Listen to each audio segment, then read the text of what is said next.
কৃষ্ণ ভক্তি আলোক ইউটিউব চেনেলৰ তৰফৰ পৰা আপোনালোক সকলোলৈকে আমি আন্তৰিক শুভকামনা জ্ঞাপন কৰিছোঁ। আজি আমি বৰঙাবাৰীস্থিত ৰাণা হাজৰিকাৰ গৃহত উপস্থিত। আমি ৰাণা হাজৰিকাৰ জ্যেষ্ঠ পুত্ৰ শ্ৰীমান ত্ৰিশান হাজৰিকাৰ আজি জন্মদিন। প্ৰত্যেক বছৰে আমি দেখি আহিছোঁ তেওঁৰ পিতৃ ৰাণা হাজৰিকাদেৱে এনেধৰণেই দিনজোৰা ভাগৱত পাঠ আৰু ব্যাখ্যা অনুষ্ঠান এনেধৰণে কৰি তেওঁ এক আধ্যাত্মিক দিশেৰে তেওঁ এই জন্মদিন ভাগ পালন কৰি আহিছে।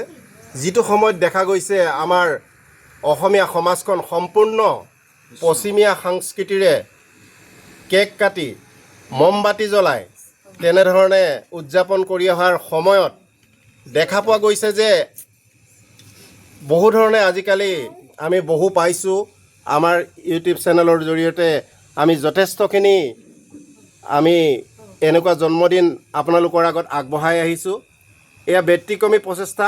আমি ইয়াৰ দ্বাৰাই সকলোকে এটা বাৰ্তা দিব বিচাৰিছোঁ যে আমি অসমীয়া সমাজে এনেধৰণেই নাম পাঠৰ মাজেৰেই আমি জন্মদিনৰ অনুষ্ঠান ভাগ কৰি উঠি অহা যুৱ প্ৰজন্মক আমি এটা সুন্দৰ বাৰ্তা দি যাব পাৰোঁ। তাৰ বাবে যাতে সকলোৱে একেধৰণে এনেধৰণে কৰে। যিহেতু পশ্চিমীয়া সংস্কৃতিৰ যি কেক কটাৰ ব্যৱস্থা আপোনালোকে সকলোৱে দেখিছে, যিহেতু সেই কেকত নিজৰ নামটো লিখি দিয়া যায়, পুনৰ সেই নামটো কাটি দি তাক সকলোৱে খোৱা যায় আনন্দ মনেৰে। তাৰপিছতে দেখা যায় মমবাতিখিনি সম্পূৰ্ণ নুমাই দিয়া যায়। আজি এতিয়া এয়া এটা ব্যতিক্ৰমী প্ৰচেষ্টা। আপোনালোকে চাওক, এয়া পুৱা ভাগতে জ্বলিছিলে বন্তি জন্মদিনৰ নামত। এয়া পুৱা ভাগতেই জ্বলা বন্তি, এতিয়াও বন্তি অক্ষয় জ্বলি আছে। এগছে বন্তি এতিয়াও জ্বলি আছে। কিন্তু পশ্চিমীয়া সংস্কৃতিৰে যদি আজি সেই জন্মদিন ভাগ উদযাপন কৰা হ'লহেঁতেন তেনেহ'লে এই মমবাতিডাল খুব বেছি 5 মিনিট সময় জ্বলিলেহেঁতেন। এয়াই আমাৰ এটা সুন্দৰ বাৰ্তা, আমাৰ অসমীয়া সমাজৰ এটা সুন্দৰ বাৰ্তা। আমি সেই সকলোকে অনুৰোধ জনাইছোঁ। লগতে আমি ৰাণা হাজৰিকাদেৱক তথা তেখেতৰ পৰিয়ালবৰ্গক আমি কৃতজ্ঞতা জ্ঞাপন কৰিছোঁ। এনেধৰণে অনুষ্ঠান ভাগ কৰি সমাজত এক সুন্দৰ পৰিৱেশ সৃষ্টি কৰাৰ বাবে আমি তেখেতৰ পৰিয়াললৈ আমি সহস্ৰ ধন্যবাদ জ্ঞাপন কৰিলোঁ। লগতে আমি ভক্তিৰ আলোক ইউটিউব চেনেলৰ তৰফৰ পৰা আমাৰ ত্ৰিশান বাবালৈ আন্তৰিক শুভকামনা জ্ঞাপন কৰিছোঁ। লগতে আমাৰ ছয়দুৱাৰ আঞ্চলিক সন্ত সমাজৰ তৰফৰ পৰা আমি তেওঁৰ লগতে তেওঁৰ গৃহৰ পিতৃ মাতৃ আৰু সমস্তকে আমি আন্তৰিক শুভেচ্ছা তথা আশীৰ্বাদ জ্ঞাপন কৰিছোঁ। আগলৈকে এনেধৰণে যাতে আমি দেখা পাওঁ আৰু ইয়াৰ পিছতে আমি দিনটোৰ কাৰ্যসূচী আপোনালোকৰ আগত দাঙি ধৰিম। কৃষ্ণ কৃষ্ণ আও হৰি আও ৰাম। কৃষ্ণ। এয়া আজি আমাৰ ত্ৰিশান বাবাৰ জন্মদিনত তেওঁৰ পিতৃয়ে এয়া ভাগৱত লৈ আহিছে। এয়া ভাগৱতৰ আদৰণি হৈছে। ইয়াৰ পাছতেই দিনজোৰা কাৰ্যসূচীৰে ভাগৱত পাঠ আৰু ব্যাখ্যা অনুষ্ঠান আৰম্ভ হ'ব। এয়া এক ব্যতিক্ৰমী অনুষ্ঠান। যিহেতু যদিও বৰ্তমান সময়ত ব্যতিক্ৰমীভাৱে জন্মদিন পালন কৰা হৈছে, এই জন্মদিন সঁচাই আমি ক'ব লাগিব এক ব্যতিক্ৰমী আধ্যাত্মিকতাৰ মাজেৰে আৰম্ভ হোৱা এক জন্মদিন। সেয়ে আমি ত্ৰিশান বাবাৰ পৰিয়াল তথা পিতৃ মাতৃলৈ আমি আন্তৰিক শুভকামনা আৰু শুভেচ্ছা জ্ঞাপন কৰিছোঁ। লগতে ছয়দুৱাৰ আঞ্চলিক সন্ত সমাজৰ তৰফৰ পৰা আমি ত্ৰিশান বাবাৰ লগতে তেওঁৰ পিতৃ মাতৃ আৰু পৰিয়ালৰ সকলোলৈকে আমি মৰম, শুভেচ্ছা আৰু আশীৰ্বাদ জ্ঞাপন কৰিছোঁ। আমি আশা কৰিম আমাৰ অসমীয়া সমাজে এনেধৰণেই যাতে ভাগৱত বা নাম পাঠৰ আয়োজনেৰে জন্মদিন আৰম্ভ কৰি আমাৰ যুৱ প্ৰজন্মৰ মাজত এক সুন্দৰ বাৰ্তাৰ প্ৰেৰণ কৰে তাৰ বাবে সকলোলৈকে আমি আন্তৰিক অভিনন্দন তথা জ্ঞাপনৰ লগতে আমি অনুৰোধ ৰাখিলোঁ। কৃষ্ণ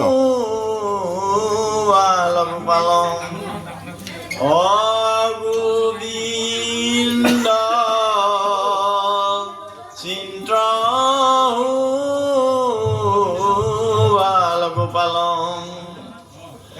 ৰতন তলপমহ শয়ন ৰহুত হৰি ৰতন তলপ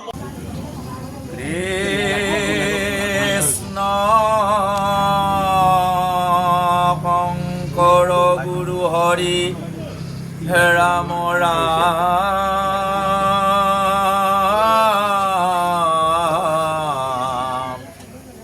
ৰাম ৰাম ৰাম হৰি ৰাম ৰাম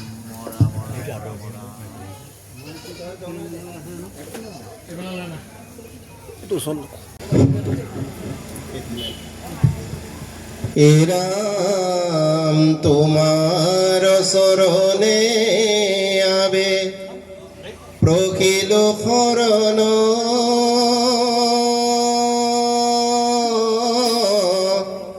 দুর্গর কংসক ভয়ে তনু কম্পমান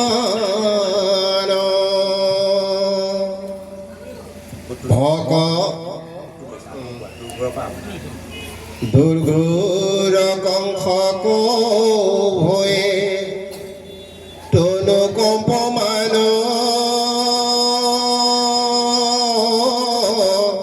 ভকতর ভয় হারি করা পরিত্রাণ তোমাকন জানই যেন মতে কংস পাপ ইটো দীপৰূপ আবে সম্পৰিও বাপ তোমাকে লাগি উদ বেগ কৰে মন শংখ চক্ৰ গদা পদ্ম ঢাকা নাৰায়ণ কংস ভয়ে কাম্পে নিৰমৰ বুকু এতে কবুলিয়া ভৈলা দৈব কিনি চুক হেন শুনি হাকি মাতি লান্ত চকু চক্ৰপাণি উপৰি জন্মৰ কথা শুনা দুয়ো প্ৰাণী পৰ্বত আছিলা তুমি পিঞ্চি নামে সতী বহুদেৱ আছিল তপা প্ৰজাপতি সৃষ্টি কৰিবাক ব্ৰহ্মা দুইকুয়া দেখিলা শুনি দুয়ো প্ৰাণী ঘোৰ তপ আচৰিলা হে কহিলা হিম ৰৌদ্ৰ বৃষ্টি বাট বায়ু ক্ষতি থাকা কতো ভুঞ্জ জীপকা পাত এৰামা ধাৰিলা মকটপ কৰিয়া সৰিখ বহি গৈল দীপব্ৰাহ হাজাৰ বৰিষ কৃষ্ণ পৰম শ্ৰদ্ধাৰ এই পবিত্ৰ সেৱাস্থলীত সমবেত হোৱা ভক্তবৃন্দ, আই মাতৃসকল আৰু অন্যান্য অনুষ্ঠানৰ পৰিসমাপ্তি ঘটাই ভাগৱত আগবঢ়োৱা পাঠক আৰু আলোচকসকল আৰু অতি শ্ৰদ্ধাৰে